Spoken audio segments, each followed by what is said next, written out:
Hello, everyone, and welcome back to the Football Chuggu Podcast. My name is Thomas Durning, and today I'm joined by my co-host, Pearse McLaughlin. Hello, Pearse. Hello, how you doing? Doing well. On today's podcast, we'll be discussing last weekend's English Premier League and Scottish Premier League results, reacting to the Scottish Cup semi-final draw, also reacting to Scotland's latest squad announcement for the match, for the March friendly matches. And at the end of the podcast, Pearse will be giving a rundown of all the latest Asian football news. So we'll start off with last weekend's English Premier League results. So on Saturday, the 9th of March, the results were Man United 2, Everton 0, Bournemouth 2, Sheffield United 2, Wolves 2, Fulham 1, Crystal Palace 1, Luton Town 1, Arsenal 2, Brentford 1.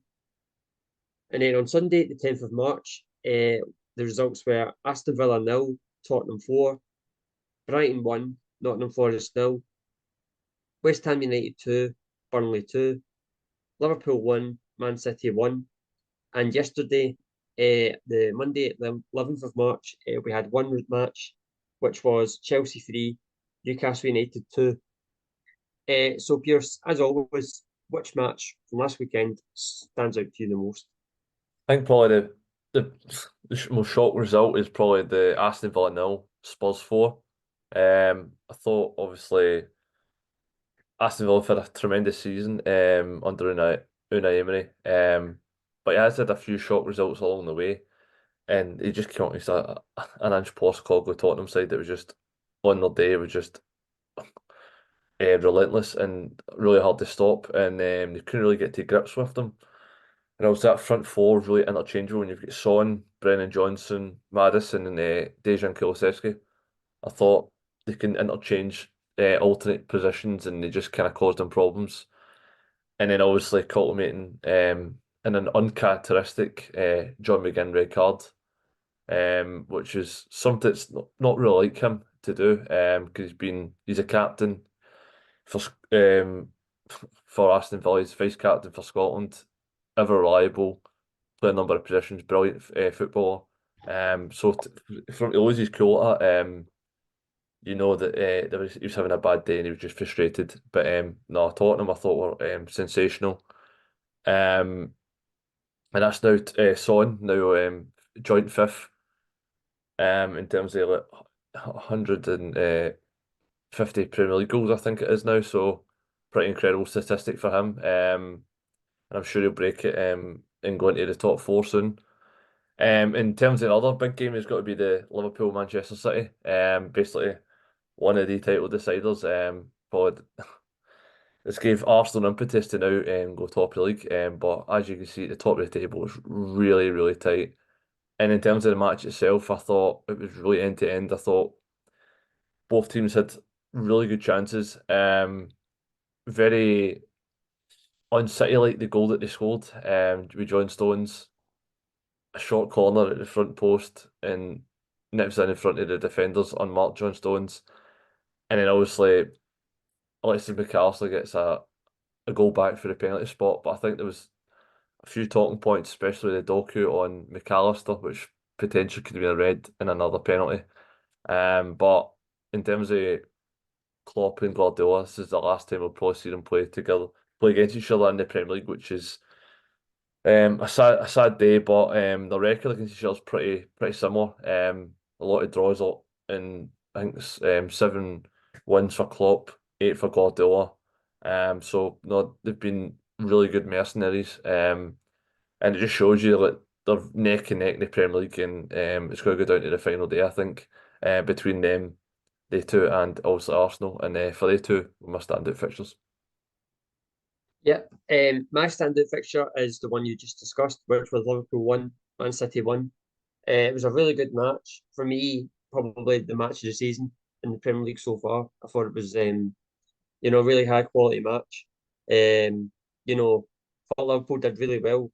In the second half, especially, I thought like they were the better side and could have won it in the end. But Man City started off the better side in the match. So they'll be kind of kicking themselves because their record at Anfield isn't very good. So they had chances in the first kind of half an hour of the match, they could have went 3-0 up even. But it was a really good match. But it always is between Liverpool and Man City. It's just every time they play, it's just you just know it's guaranteed. It's guaranteed to be a good match. Both teams are just so good to watch. It's always so much drama.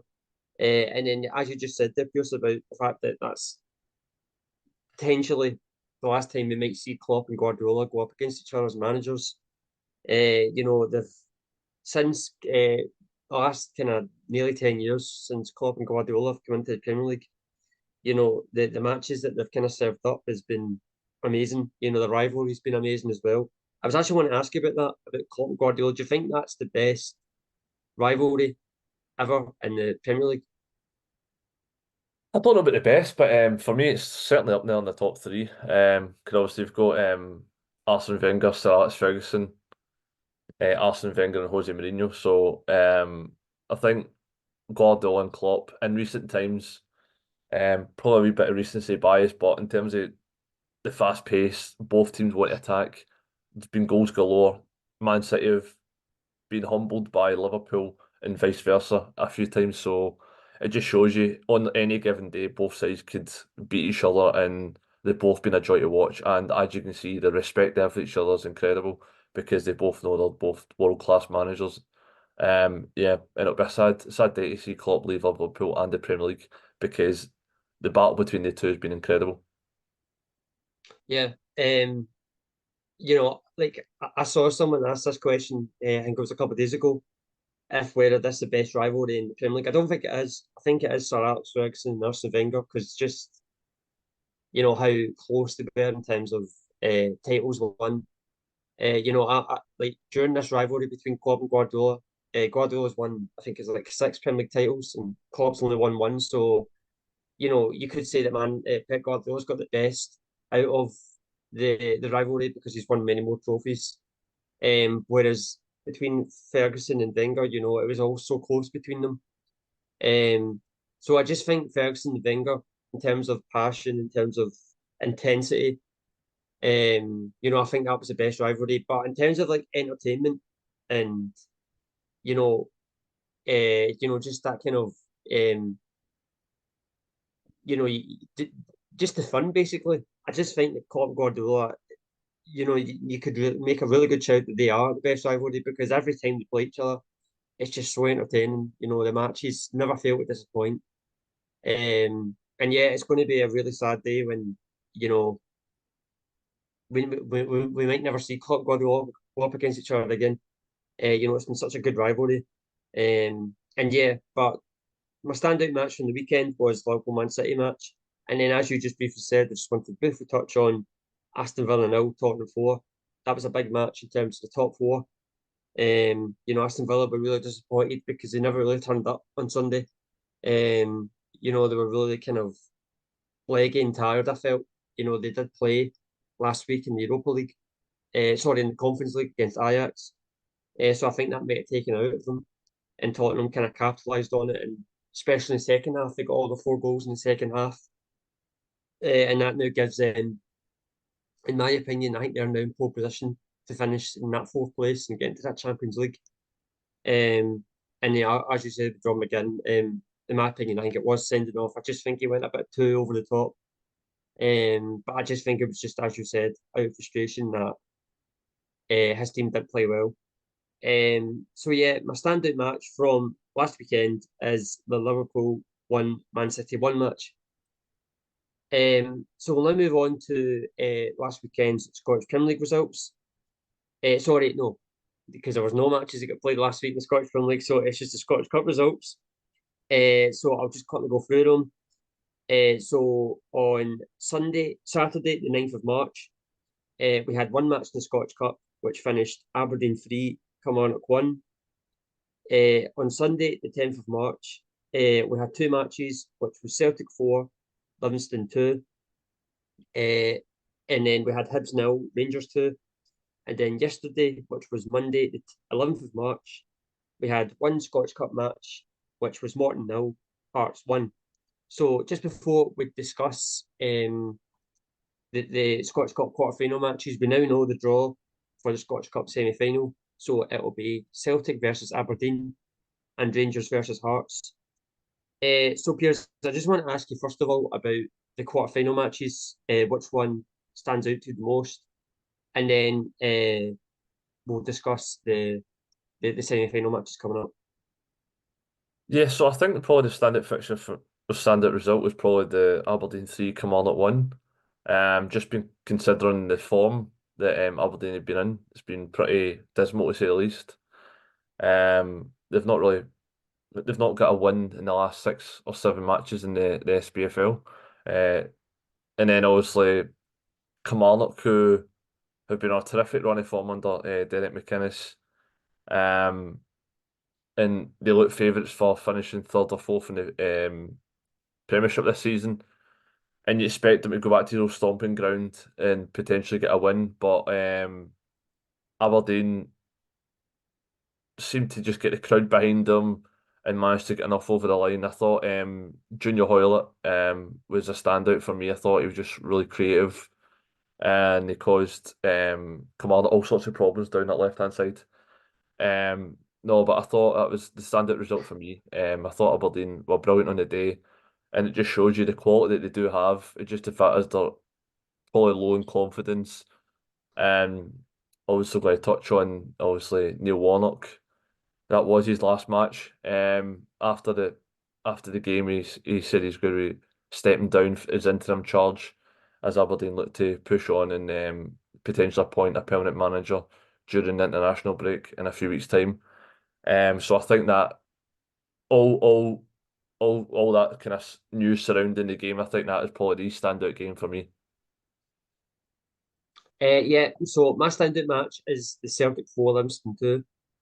It stands out to me just because I expected Celtic to be, very comfortable in the match and just safely get through, but it didn't turn out to be like that. I thought Livingston gave a very good count themselves. They got back into the match twice, and it only took until the last 5 minutes of the match for Celtic to kind of get through. So it was just I was quite surprised at how kind of well Livingston fought and the fact that they got back into the match twice in the match. And then obviously, the Aberdeen match, you just discussed it there. Obviously, Aberdeen got that win there in the semi-final, but it was announced after the match. Neil Warnock announced that he was stepping down, and that was his last match. He was only in charge for 8 matches, only there for about a month. So again, that's another managerial change for Aberdeen. They did say that the reason that Neil Warnock has stepped aside is because they are advanced talks with a new manager, and that should be confirmed, they said, during the international break, which is coming up. So once again, Pearse, just want to ask you about Aberdeen and the fact that they've changed their manager. What did you think about Neil Warnock's time overall? And what do you think the new manager has to do when he's appointed Aberdeen manager?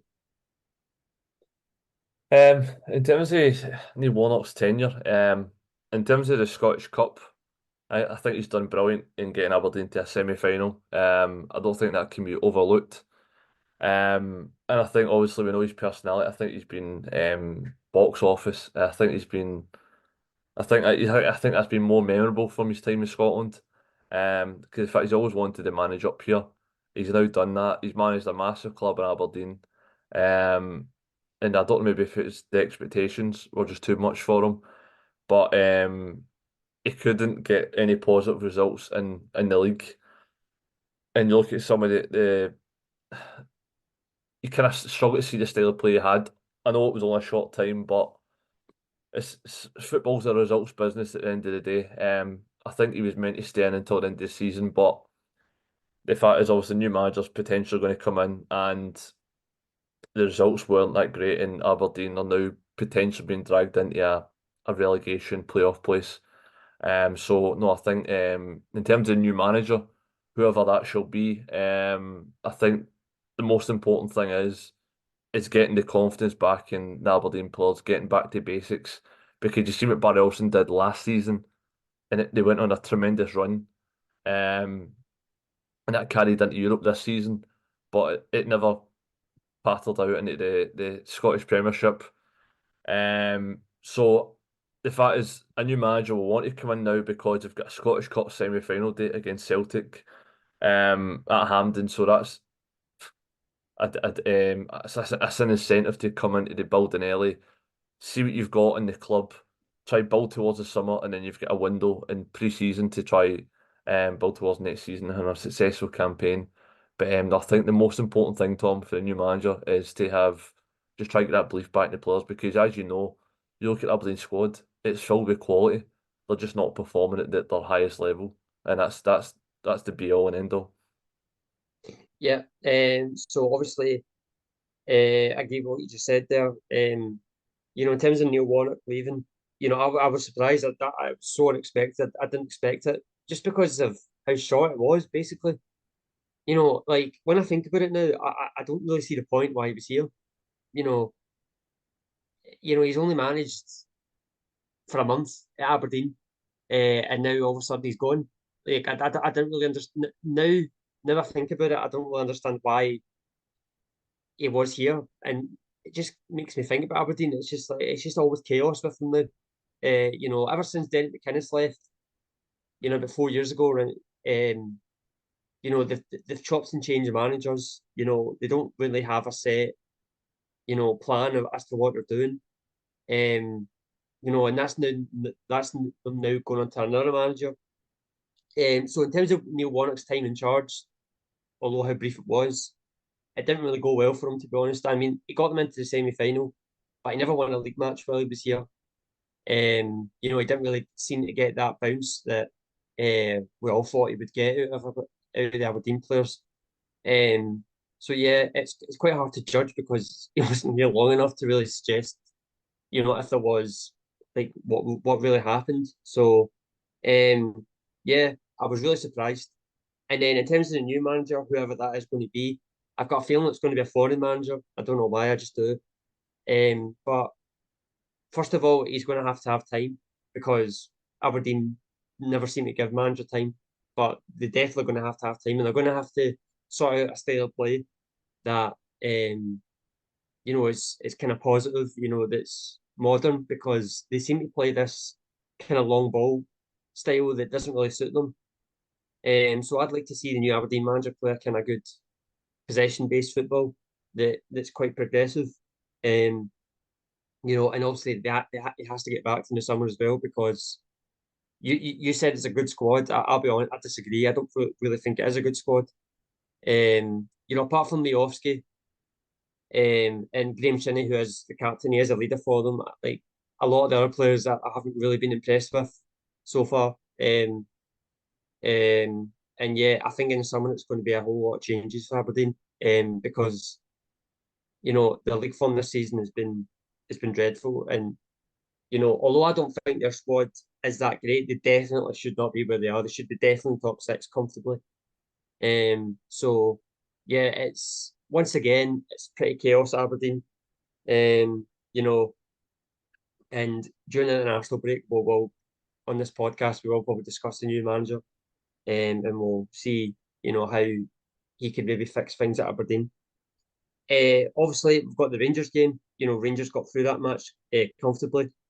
But separate to that, it was announced after the match that Hibs would be cutting the allocation of the away fans in future because they were really disappointed with the sectarian singing from the Rangers fans. There's quite a lot of allocation cuts happening at the moment. Hearts have done it, Hibs have done it.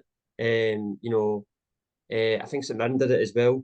So it seems to be quite an ongoing thing at the moment. So once again, there's a further allocation cut. So Pearse, I just wanted to see your thoughts about the latest allocation cut. I think it's a sad day. I don't think any sectarian singing in modern day society belongs in football. That should be null and void, and the people that are caught singing it should be punished and banned from future matches.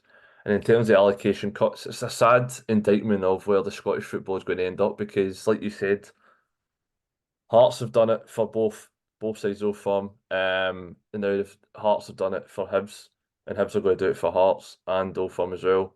And you mentioned St Mirren as well. So I think most Scottish clubs will probably follow suit if they could sell out their ground for most of the home supporters. But as you know, Celtic, Rangers, Hearts and Hibs and Aberdeen all have a big following in terms of away following, and that brings in a lot of revenue. So to do that, I think it's a sad indictment of the game. And you don't want to see Scottish football do that because you want to see the away fans, you want to see the away limbs that comes with following your team home and away. And I think it's going to kill Scottish football, I think, in terms of for the supporters. But in terms of sectarian singing, it has to stop and it has to be punished. And I don't know who's going to punish them. Is it going to be the Scottish Government? Is it going to be SFA? Is it going to be SPFL? Is it going to be the clubs punishing their own fans? We'll have to wait and see. But hopefully something gets done about it because it has to stop. Yeah, it is, the sectarian singing and stuff. It is quite a big problem in football overall. I don't think it just is based in Scotland. I think it is based around other countries as well. I don't really see why it's still happening. And it's sad to see the fact that Hibs are allocating the cut again in terms of fans because you want to see full stadiums. And the so-called smaller clubs in Scotland say they don't have that many fans. So sometimes when you watch it on telly, you see a lot of empty seats, because they don't have the biggest fan bases, and you don't really want to see that because you want to sell the kind of model of Scottish football, and you want to see all the fans there because the atmosphere in terms of Scottish football is amazing. The fans are really passionate about the teams, and obviously Celtic Rangers help that a lot because they've got such massive fan bases. So I sad to see. I was quite disappointed to see that happened. Um, we should be talking about the match, but it seems to be dominated with the fact that Hibs have cut the allocation because of sectarian singing. So it is pretty sad to see. And I really hope it gets sorted soon. Because you kind of want to see the game progressing and you want to see that kind of stuff cut out. So we'll just briefly discuss obviously the semi-final Scottish Cup matches that will be coming up very soon. So we now know the semi-final matches, which are Rangers versus Hearts and Celtic versus Aberdeen. So I just want your thoughts on the semi-final draw, Pearse. Yeah, I think it's two glamour ties. Four big clubs against each other. You probably favour each side of the Old Firm, but obviously with it being at Hampden, a neutral venue, anything can happen. And no, I'm absolutely buzzing for it because I think if Aberdeen can get a new manager in place before the match, get his tactics in, they've got a chance. And obviously Brendan Rodgers at Celtic have gone through kind of a sticky period at the moment. And he'll be at least targeting the Scottish Cup in the league because Rangers are obviously top of the league at the moment, and obviously they've already won the League Cup, so the momentum's with Rangers at the moment. And obviously Rangers versus Hearts. Recently Rangers dismantled Hearts pretty comfortably. And Hearts themselves have been on a terrific run of form, albeit that result at Ibrox, but with it being at Hampden and with them had a trouncing at Ibrox, you think Hearts would maybe learn a lesson.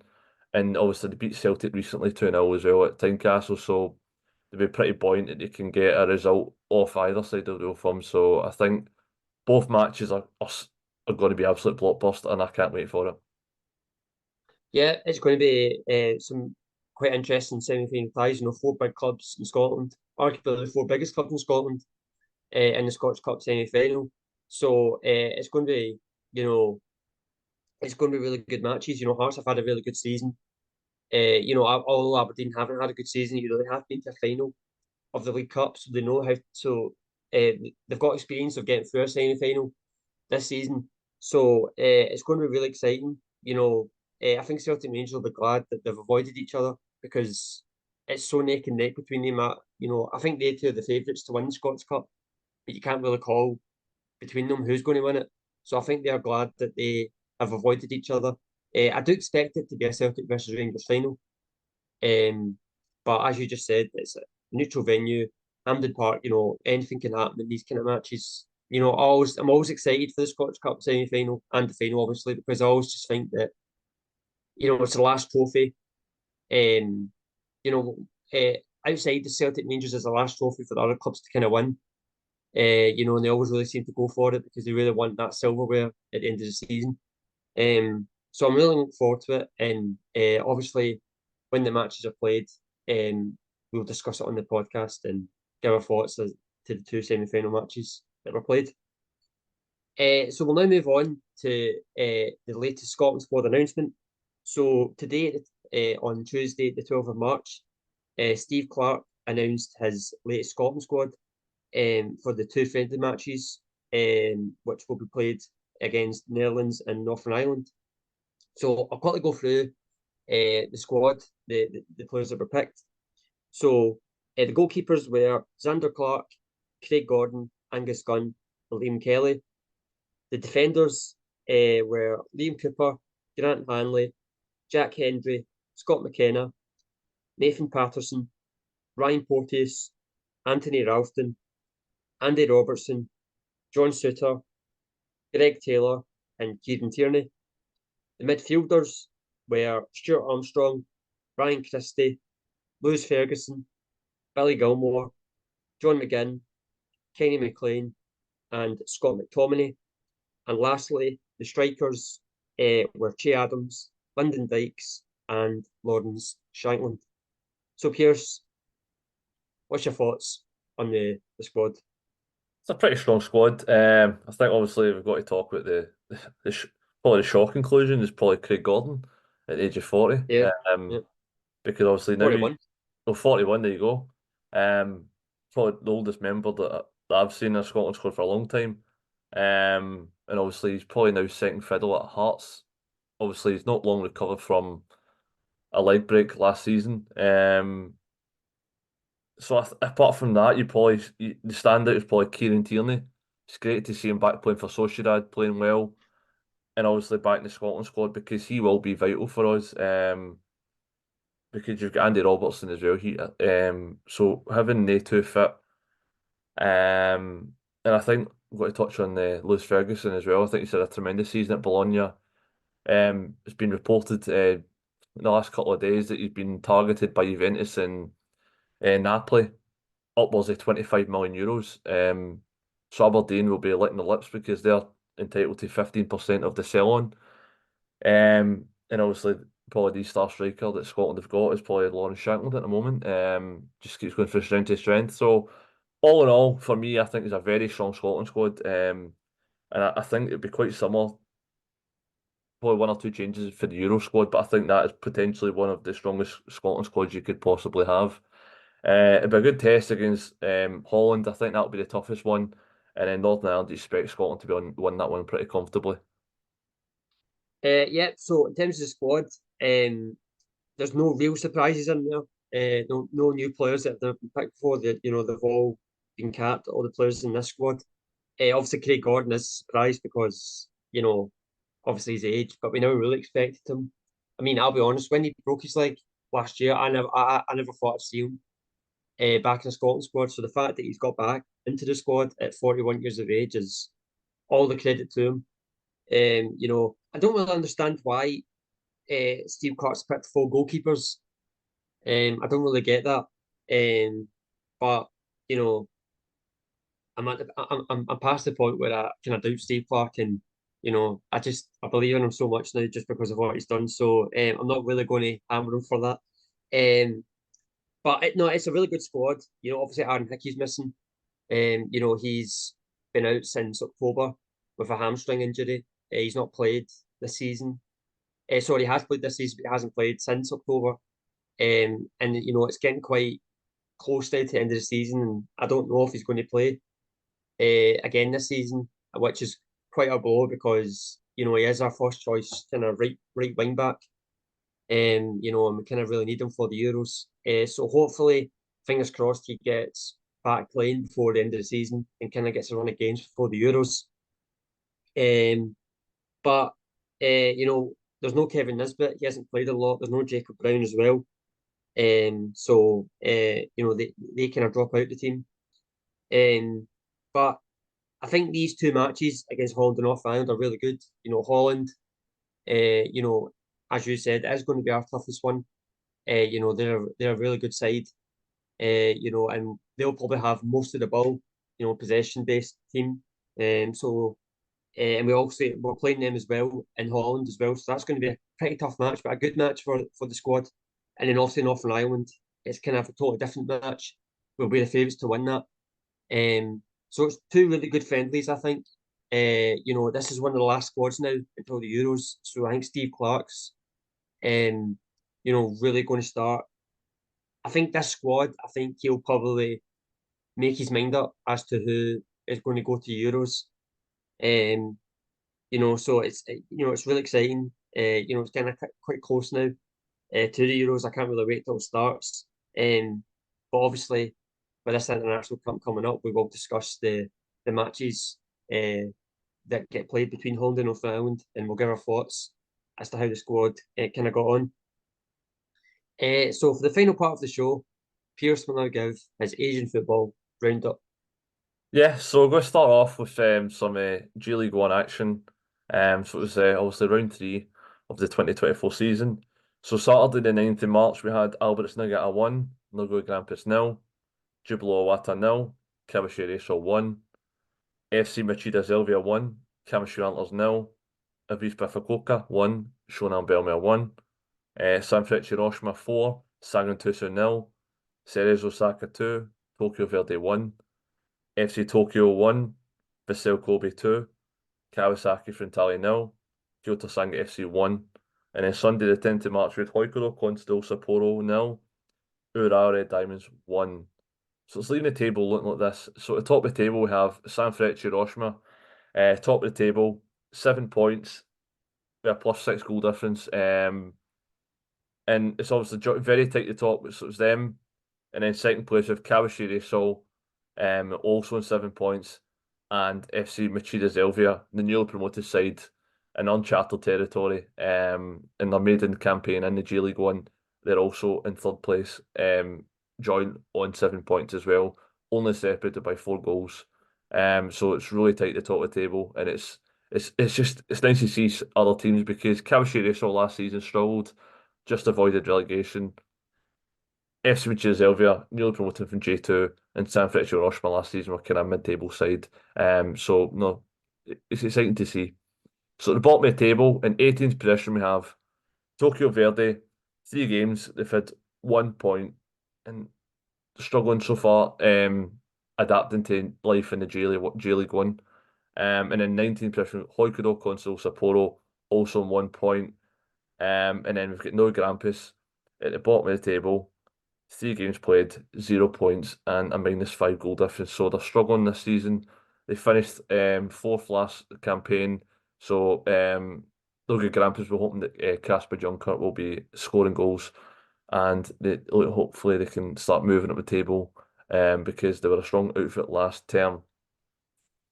So in terms of the K League One, so with the second match day of the 2024 season, and on Saturday the 9th of March with Suwon FC 1, Jeonbuk Hyundai Motors 1, Gimcheon Sangmu 2, Ulsan HD FC 3, Hwang Steelers 3, Daegu FC 1, and then Sunday the 10th of March we had Jeju United 3, Daejeon Hana Citizen 1, and then FC Seoul 0, Incheon United 0, and then Gwangju FC 4, Gangwon FC 2. And obviously was at the match on Sunday for the Gwangju game, and obviously get a match report on the website, so check that out. It was a brilliant game. And at the top of the table we have Gwangju, 6 points from a possible 6. Scoring goals are fun, and yeah, they've been a standout team so far. Yeah, and then second position we've got the last season's champions Ulsan HD FC, also on 6 points, only 2 goals behind. And then we've got third and fourth position, joint of 4 points with Jeju United and Suwon FC. So the bottom half of the table, we have 8th position, we have 4 teams all joint on 1 point. We've got Gangwon FC, Daejeon Hana Citizen, Incheon United, and FC Seoul, all on 1 point. And then at the bottom of the table with Daegu FC still to register a point.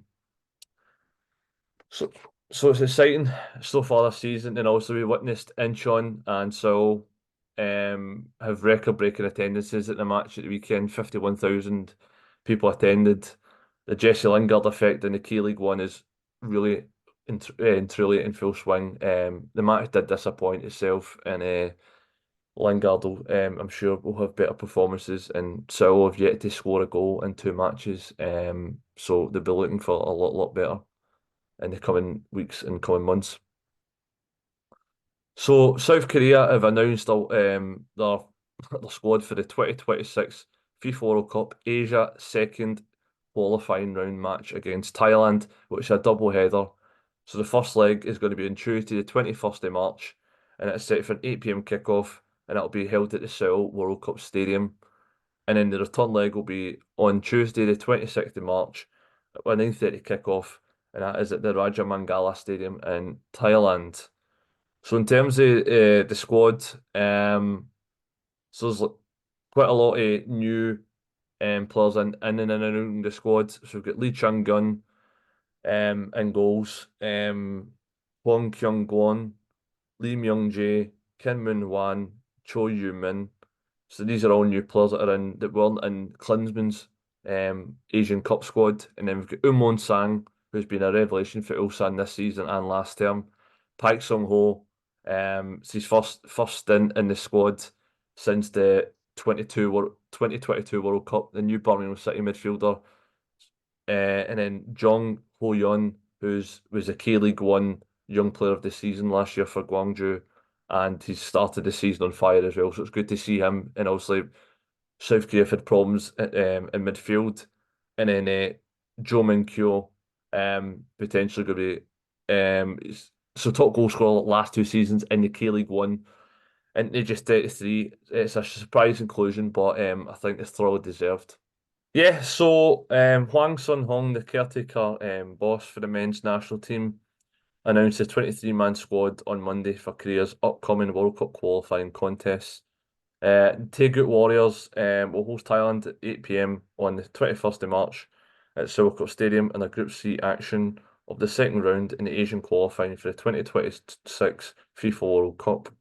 The two countries will meet again in Bangkok on March the 26th for 9:30 kickoff, and both matches will be set for Korean Southern Time. These will be Korea's first matches since losing to Jordan 2-0 in the semi-finals of the Asian Cup in Qatar last month. So Lee Kang-In, 23, was mired in controversy in the aftermath of that loss. It was blatantly revealed that Lee had gotten into a tussle with Son Heung-min over a game of table tennis on the eve of Korea's semi-final loss to Jordan. Lee took the brunt of the criticism for defying orders from the highly respected captain and Jurgen Klinsmann, who was fired as head coach following the Asian Cup, and he blamed Korea's elimination on dysfunction within the team. So Lee has since apologised to Son and the rest of his Asian Cup teammates. In announcing the team, Hwang said he had been in touch with both Lee and Son before finalising Lee's inclusion. So Lee Kang-In wanted an opportunity to apologise to fans and his teammates from the bottom of his heart, and Son Heung-min said, "We should all embrace Kang-In and move forward. I don't think this is a problem only between the two of them. Everyone who was there, from players to coaches to members of support staff, has to take responsibility. In the next 2 matches against Thailand, we should all be prepared to atone for our mistakes in front of our fans."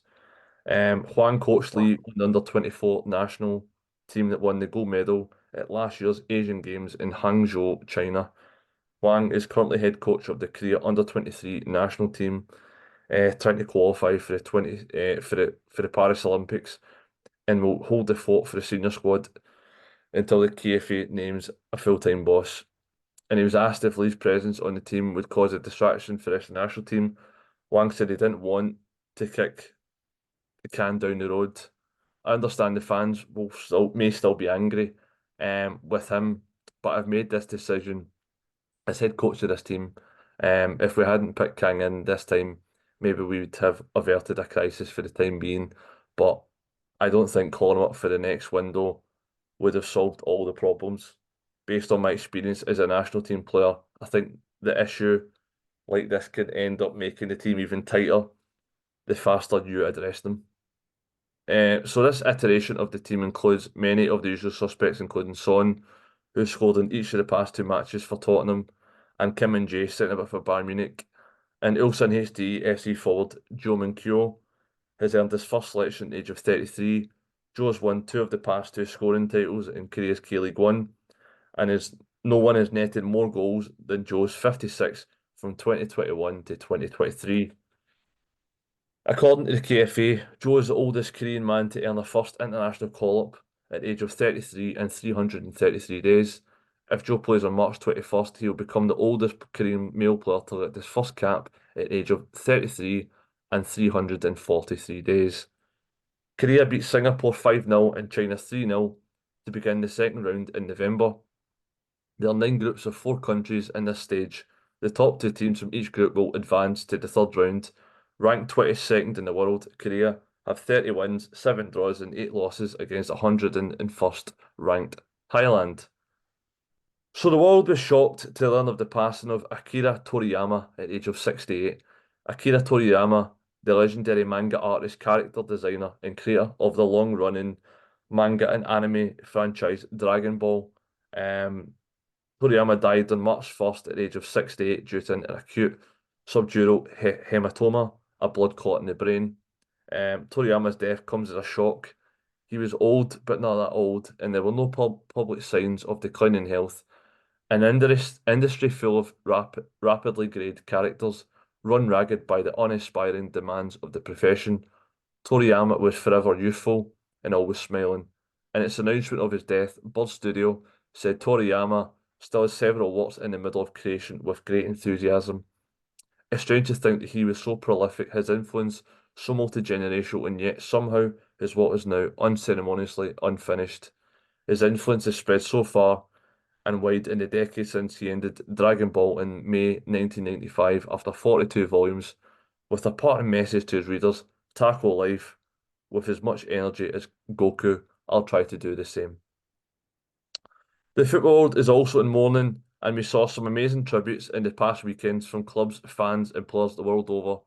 I felt it was only right we paid tribute to the very influential Akira Toriyama, as his work spread across decades and heavily influenced the football world. RIP Akira Toriyama. So PSG wore special home tops at the weekend with players' names written in Hangul, so the Korean language, with floral motifs in their match against Stade Reims as part of the tribute to the club's recent flagship store opening in Seoul, South Korea. This exclusive jersey is available for purchase through PSG's official website and in all their stores.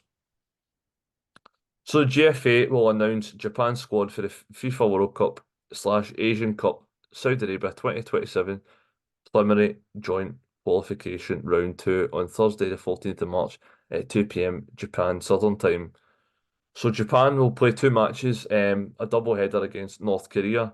So the first leg will be played on the 21st of March, and that's set for a 7:20 kickoff at the National Stadium in Tokyo, Japan. And the return leg will be on the 26th of March, 5 p.m. kickoff at the Kim Il-sung Stadium in Pyongyang, North Korea. And that's all your latest Asian football news. Thank you, Pearse. And thank you, everyone, for listening to this episode of the Football Chuggu Podcast. This podcast will be available to listen to on the Football Chuggu YouTube channel and also the Football Chuggu website. Thanks for listening and see you soon. Bye-bye.